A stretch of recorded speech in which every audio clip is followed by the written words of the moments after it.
Hello freaks, and welcome back to my channel. Welcome back to Freak Week.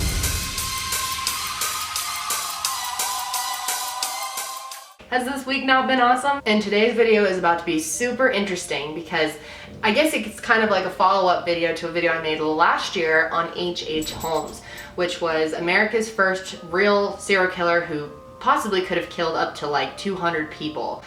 He was a complete mastermind, and I'll talk more about it, but pretty fascinating dude. And lately I have been getting a ton of requests to talk about the fact that Jack the Ripper is actually H.H. Holmes. Now, if you didn't know, Jack the Ripper is another serial killer whose identity has never been figured out. They have never caught this guy. He's obviously dead now. There is an entire series on the History Channel, and honestly the series was a little I don't know how I feel about it. I thought it was a little overdramatic and ridiculous, but it's an interesting theory. I don't know if it's true, but I'm going to tell you guys about it. But before we get started with that, today's Freak Week video was kindly brought to you by Hunt a Killer. Oh, I love Hunt a Killer. This is so fun. If you are into true crime, into serial killers, into shows like Dexter, you would love this. This is the funnest thing. It really gets my mind going. I gotta put that thinking cap on, you know? This is a subscription service, and basically I don't want to show you guys the clues because I don't know how many of you ended up starting it. I've showed this in a previous video. Every month they send you new clues and everyone's doing the same mystery, which is really cool.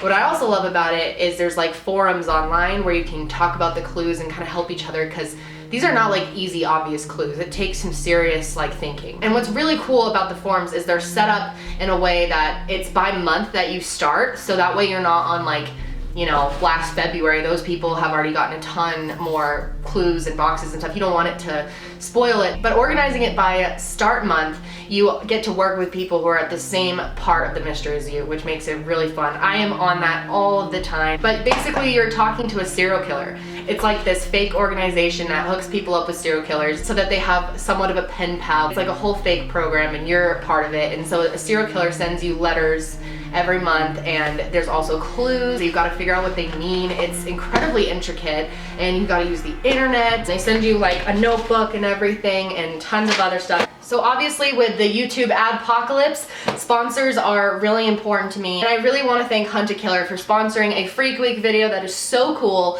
And if you guys want to support them by treating yourself to a Hunt a Killer box, you can use the code Kendall Rae for 10% off, and there's also a link in the description box that'll give you that discount as well. And I do want to state that this is an adult subscription box and may not be suitable for children. But anyway, let's go ahead and get into our video for today. So, since I already did a whole video on H.H. Holmes, I just want to say that maybe go watch that before you finish watching this video, because I'm not going to be able to go over everything about H.H. Holmes and Jack the Ripper and how they're connected in one video. So it's going to be pretty brief overview, and if you're interested in these topics, you should maybe watch that History Channel series or, you know, do some additional research, because it's going to be pretty basic overview. So H.H. Holmes was born in 1861, so this is a long time ago.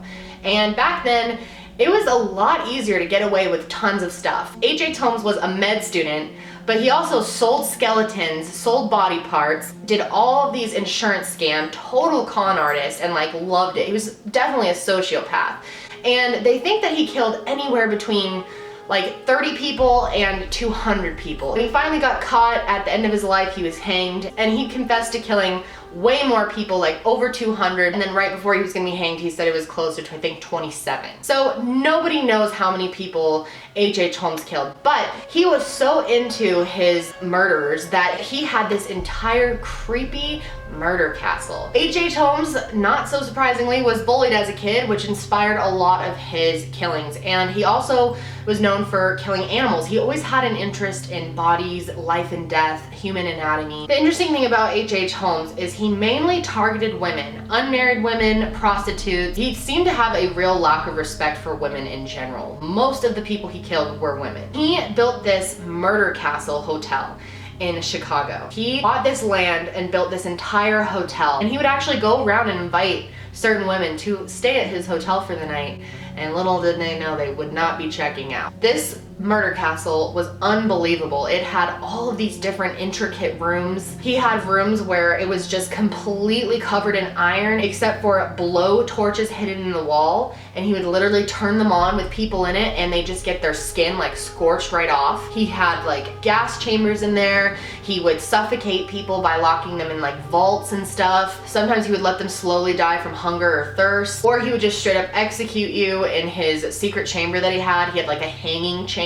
Sometimes he would even make people overdose on different medications and chloroform and like basically drug them. He had so many different ways to kill people, and it's likely he maybe killed each person in a different way. And I don't know how brutal he was about actually killing them. I don't know if he tortured them or anything, but he messed with their bodies. It was basically a butcher shop. He had this whole room in the basement with like a crematorium, all these tools to dissect bodies, and he would, you know, sell body parts and skeletons. He would literally like get someone's skeleton. Can you imagine what it would take to get someone's skeleton out of their body? Like just have the skeleton, enough to sell it? Ew. I don't even want to think about what goes into that. So this guy was completely demented. H.H. Holmes, like I said, was finally hanged. When H.H. Holmes was hanged, his final quote was this: "I was born with the devil in me. I cannot help the fact that I was a murderer, no more than a poet can help the inspiration to sing.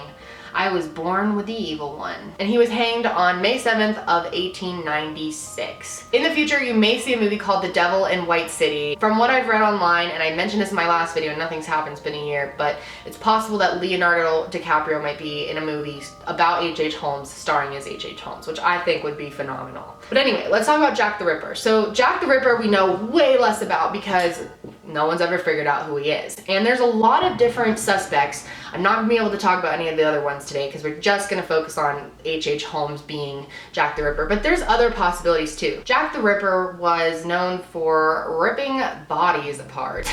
All his victims were women, as far as we know. And the reason that they really knew that there was a serial killer going around is because there were 5 women called the Canonical Five who are believed to be the victims of Jack the Ripper. There are some other victims that happened later on that people think probably was connected to Jack the Ripper because they were similar. The 5 that were really close together literally had all of the same things happen to them. All of them were murdered between August 31st and November 9th of 1888. All of these women's bodies were completely mutilated. Some of them had their face cut up. You can actually see pictures of them. Again, I don't like to post pictures of dead bodies in my videos, but if you want to see it, you know, Google the Canonical Five, it'll come up. Most of the women that he killed were prostitutes, poor women. He normally killed in the late hours of the night and on weekends, so some people think that Jack the Ripper had a normal job. And I forgot to mention that all of these murders took place in Whitechapel, London. And so that's the big thing, is H.H. Holmes lived in the United States. So how could he be Jack the Ripper? Well, I'll explain that in a little bit. What's really interesting about the whole Jack the Ripper situation, and there's so much more I want to talk about with it, but I'm just not gonna have time in this video. There were like